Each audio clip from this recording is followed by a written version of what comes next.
Hello, everyone, and welcome to Hens Sports Night, Season 6, Episode 3. I'm Ryan Furman, alongside with Gabby Frazier, and we are here with some quick desk updates. Today is the first day of college basketball's March Madness tournament after the play-in games the past 2 days, including the very controversial North Carolina bid where they smoked San Diego State. Hopefully, you didn't forget to fill out your brackets. And more on March Madness later in the show. Delaware basketball just missed out on the tournament this year with their incredible run as the 12th seed of the CAA tournament. After winning 4 games in 4 days against all odds, beating Stony Brook, Campbell, William & Mary, and even top-seeded Townsend, but just came up short against UNCW, losing 76-72 in the CAA championship game. The 2025 MLB season went underway on Tuesday in Tokyo, where the highly anticipated Los Angeles Dodgers played the Chicago Cubs in a 2-game series where Shohei Ohtani and the Dodgers took both. More on MLB later in the show with James and Anthony. The MLB spring breakout occurred last weekend where the best of the MLB's minor league prospects, also known as the farm system in Arizona and Florida. This is a spring breakout second year in fruition. The games were great, and it is exciting to see a glimpse into the future of Major League Baseball. For NBA news, last weekend, the Pistons with star Cade Cunningham and coach J.B. Bickerstaff got heated. 5 technical fouls were issued to the Pistons in the third quarter. This included Cunningham's double technical after an official's mistake. Bickerstaff did not hold back in the press conference, standing up for his team, saying that they deserve respect. Many sports fans believe that the recent officiating has a factor to do with the league's declining viewership. NFL free agency started since we last met, and some very notable moves were made, such as Devontae Adams to the Rams, DK Metcalf to the Steelers, as well as Cooper Kupp and Sam Darnold to the Seahawks. We are about a month away from the NHL playoffs. However, the big buzz in the league is Capitals star Alex Ovechkin being 7 goals away from Wayne Gretzky's all-time goal record, scoring one tonight. The Capitals are currently playing the Flyers and are still in the lead of the Metropolitan Division. Delaware softball is currently on a 12-game winning streak as they are currently at a 15-8 record. The Hens are 6-0 in the conference play, currently second in the CAA. They play a weekend 3-game series at Hofstra next, where the team looks to stay hot before they face Maryland in College Park next Wednesday. Delaware baseball is currently off to a 9-9 start to the season. Their weekend 3-game series is home against Stony Brook at Bob Hanna Stadium for the first CAA action of the season. They are ranked 3rd in the CAA as to date. That is all for desk updates. Now let's go to sports memorabilia with Tyler and the cast. Hey everyone. As you may know, our cast is filled with a lot of different sports fans. Whether it be us supporting rivals of each other or just different sports entirely, our passion for sports is pretty evident. We may support different things, but we have countless stories about our experiences in sports. With that being said, we wanted to take this chance to show you some of the physical sports memorabilia that we have as a cast. Watch along as we have a few of our cast members talk about their favorite bits of sports memorabilia that they have.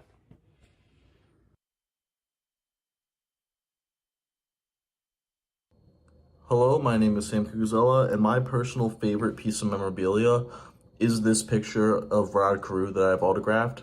So, funny story, Rod Carew was born on a train in Panama, and my great-great-uncle was a conductor of that train.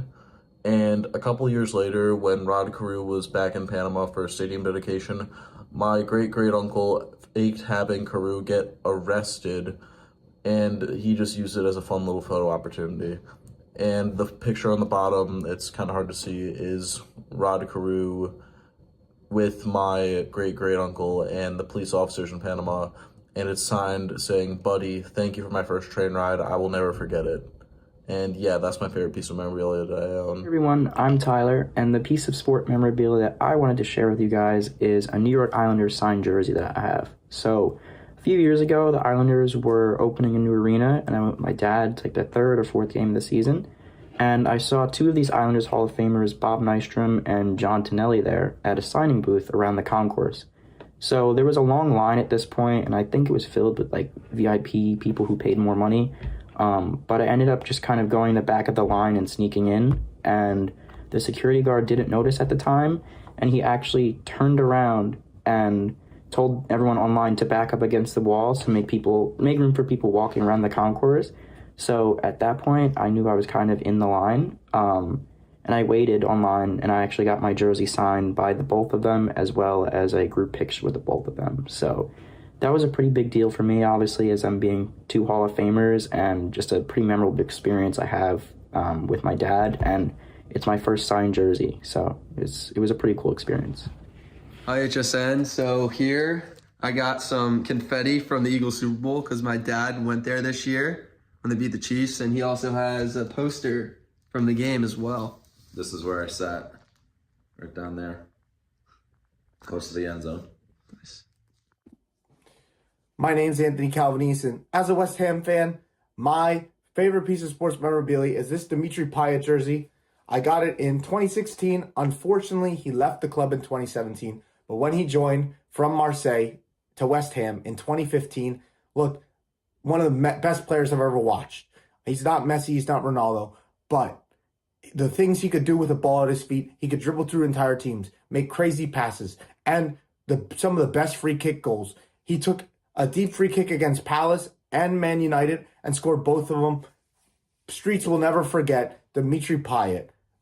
It doesn't fit me anymore, but I will never forget watching Dimitri Payet play.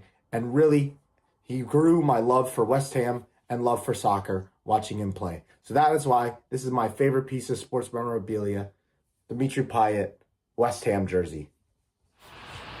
Thanks for letting us share some of our favorite sports memorabilia with you guys. And with that, let's kick it back to the studio. Well, happy St. Patrick's Day, belated now. I'm Dylan, alongside with Tyler and Sean, and today we're going to be talking about, in spirit of the holiday, we're going to be talking about the luckiest moments we think throughout sports history. So we're going to have Tyler start us off. Yeah, it's pretty obvious I'm far from a basketball fan, but I'm going to kick it off with the Philadelphia 76ers versus the Toronto Raptors. Game 7, Eastern Conference Final. Kawhi Leonard from the corner just soars it over Joel Embiid, hits it. It bounces like 4 times. It feels like the world stopped, which is, pretty ironic considering the next year the world did stop. But the photo of just the two of them staring, just watching to see if it went in is pretty iconic. And then I'm going to go over towards hockey. I'm going to go towards the Rangers winning the draft lottery. A lot happened there. Due to the COVID season, a lot of extra teams made the playoffs, 24 teams. The Rangers lost in the play-in, but the NHL wanted to have the draft lottery beforehand. So Team E was a placeholder team at the time, and Team E won the first overall pick with 2.6% chance of getting that pick. Once the Rangers lost the play-ins, they then had about a 12% chance of getting the first overall pick, and everything bounced their way. The Rangers got the first overall pick, and I've got to say that's pretty lucky off the court. I agree with that. Now it's time to get serious, guys. We're going to get serious now. So my number 1 pick, we're in the spirit of March Madness right now. We have games going on right now. I'm going with the Villanova 2016 National Championship. More specifically, Chris Jenkins hitting his 3-pointer to give them the national championship. First time since 1985. Before then, even too, Marcus Page for UNC hits an impossible 3-pointer to tie the game with 4.5 seconds left. Like, if you guys go and watch it after this, it's an unbelievable shot. I don't know how someone shoots the way he does in midair, jumping around, and he hits it, 4.5 left. Villanova secures a championship after Chris Jenkins' miracle shot. Now moving over to my second pick, a lot of debate between if this happened or not. We're going to go back to the 1932 World Series. We're going to get Babe Ruth calling a shot to center field or wherever that was in the outfield. Next pitch, cranking it right there. Yankees go on to eventually win the World Series that same year. Maybe it happened, maybe it didn't, but in spirit of the luckiness, calling your shot like that in any sport is pretty unprecedented, but the fact that you called it in a sport like baseball and saying where it's going is pretty lucky. Thoughts? It's not miss. so long ago. Who knows if it actually really happened? I don't know. You could have picked something within this past 20 years, but it's all right. Yeah. Sean, what do you think now? Very lucky. Very lucky. What are your takes now? Let's see. But for my first one, so about 9 years ago against the OKC Thunder, Utah Jazz player Trevor Booker hit possibly the silliest and luckiest shot I've ever seen in my life. So to beat the shot clock, in an inbound ball pass from Gordon Hayward, he had to beat the shot clock. He just, as soon as he got the ball, he just tapped it up in the air like it's volleyball, and it went in. Like, what? What kind Can't make this up. If it works, it works. And then apparently in an interview, he said, "Oh yeah, I practiced that." Dreams, maybe. Okay, yeah, in his dreams. We Sports, maybe. And then for my game. last one, my second one, this has got to be the most luckiest and, you know what, also silly one as well, in my opinion. Drum roll, please. Ben Simmons. Ben Give it up, Ben Simmons. Simmons. Ben Crumbum Simmons. Oh my God! Don't ever show your face, Philly. Anywho, during Brooklyn the game, Nets legend Ben Yeah, Simmons. come on, Hall of Fame. He needs a plaque. lay off the. No. But during the game against the Knicks, he received a pass from a teammate, and then if you zoom in on the video, you can see him praying to God to hit this 3-point shot. I don't know why he shot it, but he did and banked. And then never been seen again in a Phillies uniform, Sixers uniform. But You see, the question is, do we say that's the luckiest moment? To wrapping this whole luckiest moment up. Do we think that is the luckiest moment we've ever? I don't know. What are your thoughts on the Kawhi Leonard shot? Yeah. There? I feel like that competes As with you Ben know, Simmons. the Philadelphia fan here. I'm gonna try not to tear up. Yeah. Kind of PTSD. You need a tissue? Kawhi, you broke my heart. Yeah. He literally. I feel as though the Sixers gonna win that year. Won it all. With Ben Simmons. What? No. Yeah, some luck is involved. No, I mean, Simmons. like, guys, what about this? What about Babe Ruth eating a hot dog? Probably a little, like, out of it in the fifth inning. Calling a Points hot out- dog eating Hot dog lucky? eating, Points like, what is points to wherever he wants, and then says, "You see where that's going?" What was it, in the 30s, you said? Yeah, on a scooter. He's probably celebrating St. Do you have Patrick's any Day, proof too. that happened? But unfortunately, guys, No there proof. is a lot of proof. Go look it up on YouTube. But unfortunately, guys, St. Patrick's Day is over. We're going to enjoy some spring break. Happy spring, guys, and on to the next segment. Hello, my name is Sam Cucuzella, and each of us are going to talk about our top 3 mascots here. I have my top 3, so there are some amazing Philly mascots. However, I know that we have some Philly people here that will touch on them. So for number 3, I'm going to go to the college ranks, and I'm going to say the Oregon Duck. He actually has a name, which is kind of weird, but most people just call him the Oregon Duck. Some people call him Donald because he looks like Donald. He actually was a design taken from Disney, which is kind of weird seeing Disney license a college football mascot. But when you're as iconic as the Oregon Duck is, you kind of have to. At number 2, I chose Mr. Met. It's kind of a weird one. He's got his weird little bobblehead, but he's iconic enough. I mean, New York teams don't really have mascots. The Yankees famously don't. But the Mets have sort of something that symbolizes their, they're fun. And at number 1, I am biased, but I gotta do the Oriole Bird. He's just really fun, just chirping at games. He's just absolutely perfect. And that's why he's my favorite. I'm Jason. My 3 mascots are Blue, the Colts mascot. It's always funny watching him stiff arm those little kids during the mascot games. Number 2 has to be UD. It's fun. Just a nice bird, nice chicken. And number 1 has to be Sparky, the Islanders dragon. I don't know why it's a dragon, but it's fun to look at. Hey, I'm Casey, and at number 3 we have my high school mascot, which would be the Abington High School Galloping Ghost. There's a really unique story behind it. It has something to do with an Olympian in like the 1920s or 30s. I just think it's a really unique mascot, and there's a little backstory behind that, so that's fun. Number 2 would obviously be my guy, Grady from the Flyers. No one really knows what he is.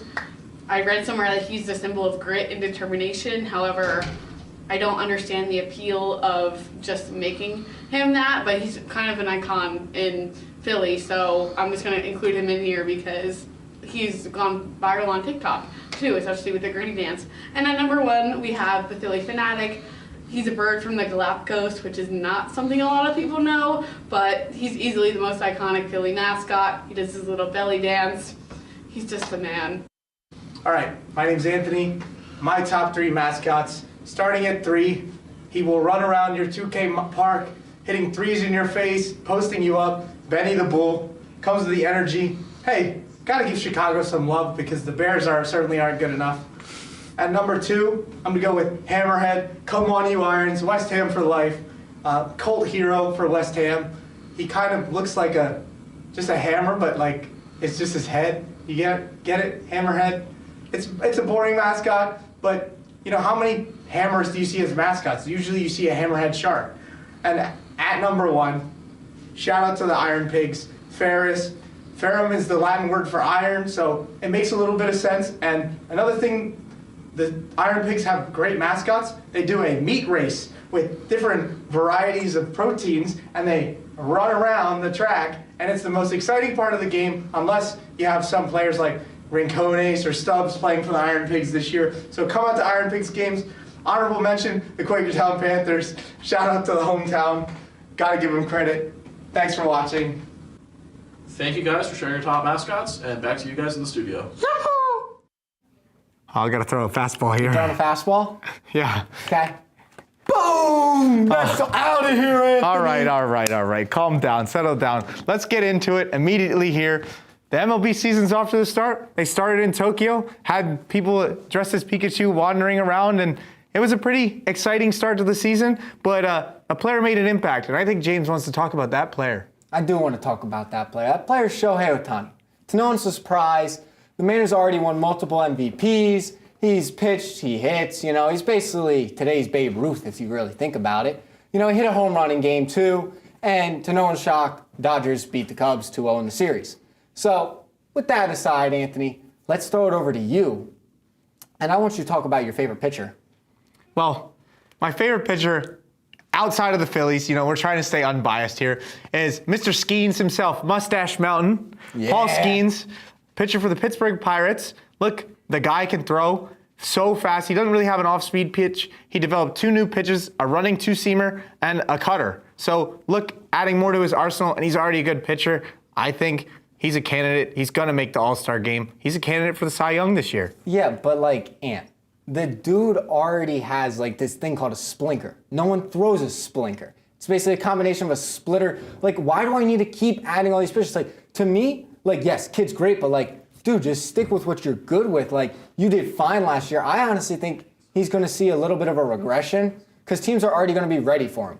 Now they got an entire year of Paul Skeens tape. You can say he's developing these pitches, but can he locate them? Can he use them in a game where, because these are at the end of the day, these are MLB players. You throw a pitch down the middle, they make you pay. That's true. But look, all these teams, you're talking about these teams. You have a new team this year? Yeah, HSN. It's time for my yearly tradition of talking about my new teams, and we're going to the Boston Red Sox with their young 3 of Marcelo Mayer, Kristen Campbell, and Anthony.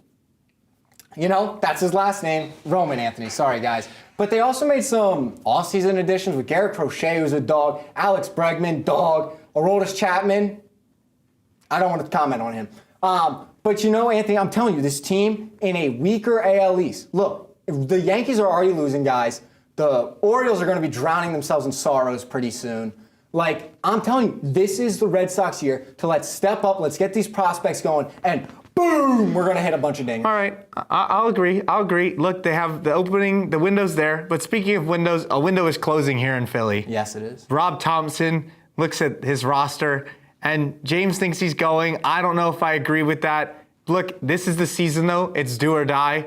If you have to make the playoffs, have to make a run. If something catastrophic happens, big injury-wise, and they don't make it, I'll give Rob a pass. But look, Johan Rojas has stepped it up in spring training. And what about pitching? I mean, for me, Christopher Sanchez is going to be better than Wheeler this year. Wheeler's predictable, but you have a different opinion on the pitching. Okay, well, let's just start here first, okay? You think that Thompson's kind of, he's good, but the thing is, he came in and he did great in his first year. But then after that, we've regressed every single year. We lost in Game 7 to the Diamondbacks, folks. That was embarrassing. I had to watch us lose 2 home games. You have a Diamondbacks hat. I don't care, okay? It was embarrassing. Then last year, we lost to the Mets. Even more embarrassing, losing to your rivals. But let's get to your pitcher take. Graphic. Other side. Other side. See, there's a guy on this list named Aaron Nola. Now, he's got one problem. He hangs 1 to 2 curveballs every night, and they go about 550 feet to the nearest hot dog stand. Okay? Now, when this year he finally figures it out, and he doesn't throw that 1 to 2 meatball curveball, he is primed to say it with me now, Anthony, and look right at camera 2, to be the Cy Young! No. Anthony. No, he's not the Cy Young winner.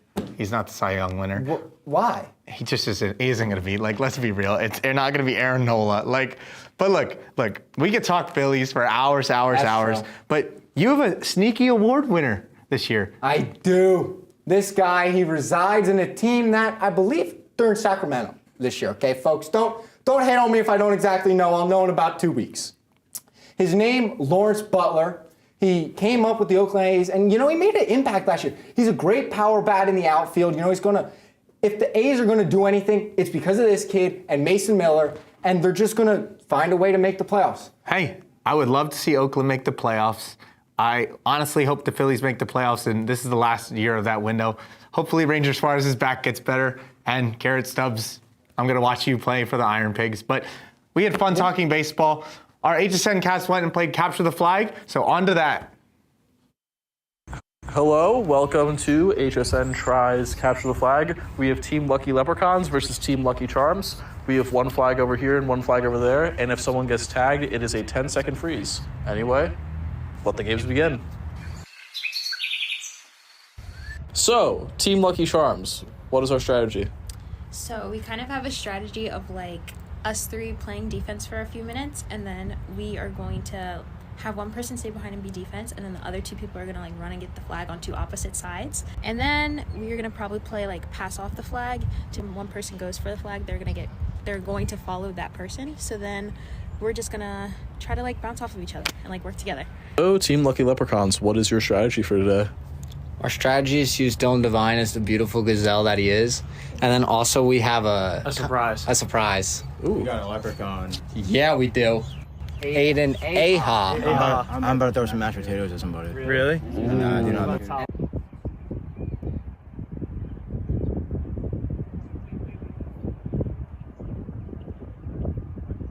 There is a big hypothetical point we just realized. It's the fact that there's no boundaries. It's just go to Sussex door and just stand next to it and just peek out, seeing if we're coming in, because we're playing capture the flag right now. There was no rule against taking our flag, so we're gonna take it, run to Sussex, and then keep it there. Just take it and run, Dylan. Just go that way. Yeah. Your diversion, Will. Do you want a slice of pizza? Just say hi. Ready and go. Go, go, go! We were going Koreans on this fine Friday. We were not told we couldn't touch our own flag. Yeah, that was our whole game plan. Dylan. What? They said we cheated. How do we cheat? I don't know. We see. And they're off. Okay, I got Riley. Okay, you get Gabby. Got her. Dylan Devine. And he gets got. He's frozen. Giancarlo Villanueva with a rotch over Dylan Devine. Look back on the other side, though. We have Riley with the flag. Riley's the flag, and she is frozen. Got her. A brilliant defensive strategy, and he throws the flag. So now Riley has the flag, and Aha and Gabby are both frozen. And Riley is running for freedom, and Riley gets got, and so does Gabby. It looks like it's going to be a very defensive game for Miss Frazier, while Giancarlo Villanueva stays on that side. Does James have the flag? No, that's his phone. The phones and the flags are quite confusing, Mr. Mendelson. Yes, they quite are confusing. I mean, Aiden Aha, what applause in the action. Looks like Dylan Devine and Riley, they might be getting into a fist fight. I'm good now. Oh, Aiden Aha, James with the trip. Pineda down. Injury timeout, maybe. Is Riley Pineda okay? And she is fine, but he is going to great sportsmanship there by James Gallagher. Great sportsmanship. The team? Yes, but now, Dylan, he's making a charge. Aha staying behind with his 2-on-1 action. Here comes Gallagher. Miss Pineda Pineda's the point. Aha has no idea. The leprechaun has no idea what's happening. Aha can't see. It's a race.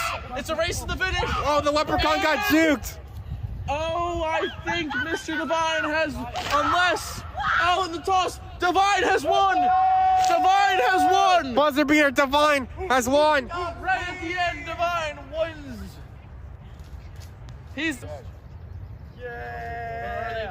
Mr. Devine, what was going through your mind when you took that flag and ran it back for the win? Well, I mean, James was over there, and we were trying to double team the camping grounds James had the mentality of, you know what, we get the job done, double team, tag, bang, ba, bing, ba, boom. And what was going through your minds when you saw that end coming down to the wire? I knew we were going to win. I just knew it. James Gallagher, come here. What was going through your mind on that defensive play at the end to give Dylan enough time to cross the finish line? Okay, can I be honest, guys? I thought Gabby had the flag. And then I said, I'm in trouble. So I just tagged Riley just for fun, really. Then I found out she had it. Get to John Carlo, and, I knew team needed me to make a play. So I went out there, and I said, look, there's X to... I used to Pythagorean theorem, okay, guys? That's what I'm trying to say. And he was at A squared, and I was at B squared, and he needed to get to C squared. And I said, you cannot get into C squared if you're coming through me. So, Gabby, what do you think went wrong for your team? I personally don't think we did anything wrong. Lack of stamina. Personally. Mr. Devine, what do you think personally happened that led your team to victory today? Well, the other team did a lot of things wrong. I think we could all realize that. The idea of endurance doesn't resonate with them, and that's okay. We all have to learn things. But no, we had a phenomenal team. We locked in when we needed to, and we had the lucky gold over here. There's two things I'm really going to attribute this victory to. It's having a leprechaun. Yeah. And God. God, yeah, that's all you need. Knows. God, endurance, and a very lucky leprechaun. Thank you for joining us for Capture the Flag. Now back to you guys in the studio. I can also read that. Welcome in. I'm so happy. It's March. It's my favorite day of the year. I'm Sam Mendelson alongside Ryan Furman and Reese Kane. And it's March Madness season. But before we start getting into the games today in the bracket, let's just talk about the Final Four. the atrocity of the NCAA. They put North Carolina in. What's your guys' thoughts on that? Yeah, first four. But UNC got the easiest draw, and they didn't deserve it. Shortest way you can put it. They didn't deserve it. Only one quad one win all season. I don't care how much of a resume. I don't care how big your strength of schedule is. They didn't deserve it. That's simple as that. Yeah, don't even get me started on that. As a West Virginia fan, repping them for a reason. They, like you said, they don't have the resume for it. West Virginia does, UNC doesn't. There is, some controversial reasons for it, how Bubba Cunningham, he's, on board he's involved with UNC athletics and NCAA. So there's definitely some conspiracy about that. But I just want to say about that, it's not to play devil's advocate, but there is reports how Bubba Cunningham didn't have a vote, and he actually wasn't allowed in the room at this Yeah, he left the room. He left the room. I do believe he has an influence, and if you want to just continue on West Virginia and their state governor, Patrick Morrisey. Oh, yeah. So the governor of West Virginia, Patrick Morrisey, he was threatening legal action against the NCAA, who referred to as the National Corrupt Athletic Association, which is a wild statement, but I can't say he's not wrong. So, as much as I want to talk about legal things, we had a lot of college basketball today. Unfortunately, only one upset so far. Wofford's Wofford's not looking pretty good. Drake's looking pretty good so far today. But what do you guys think about I'm just saying, though, I called McNeese State. That team is just so athletic. The aura, Amir Khan, the guy coming out of a boombox, grabs Kodak Black perfectly. The writing on the wall. The writing on the wall. Their coach, Will Wade, this has been a 30-win program for the past 2 years. Last year, very hot upset, a very hot team to be a bracket buster. Yeah. Didn't occur. People didn't believe in them. This year, with Will Wade, I know their coach is leaving. But again, he is leaving. But it didn't demotivate the team. I guess, but anytime a coach is leaving, it's going to say something. It means that, it's not that we're not good enough. It's it's just demoralizing no matter what. And I'm surprised it didn't do that. I also want to talk about, High Point, they fought Purdue. That wasn't a given. It was a fight. Yeah. It was a fight. No, I honestly, I thought that High Point was going to be the bracket buster this year, but unfortunately they're not. I think I took them being Purdue because I really didn't think Purdue was going to make it because other than last year, they usually don't do that well in the tournament. And this season, they haven't been doing great either. They weren't as high up in the rankings as they normally are. So I was kind of expecting more out of High Point. And now they got to play McNeese State. They got to play McNeese State. Maybe that's the over 10 seed that does it. McNeese in the Sweet 16. I do think though Purdue. Team is full of seniors and juniors. Guys have been there before. I just the experience. I do see them getting over McNeese. But just, I mean, another team I want to talk about. This is historically the best 12 seed of all time, UC San Diego. They're a Division 5 team. They just transferred into Division 1 5 years ago. So it's the first, Division 2. I don't know why I said Division 5. Yeah, like my head's that's the dusting. point. It's a good joke. You know what I meant, the point. Division 5, pretty much. First year of NCAA tournament eligibility. They're playing Michigan.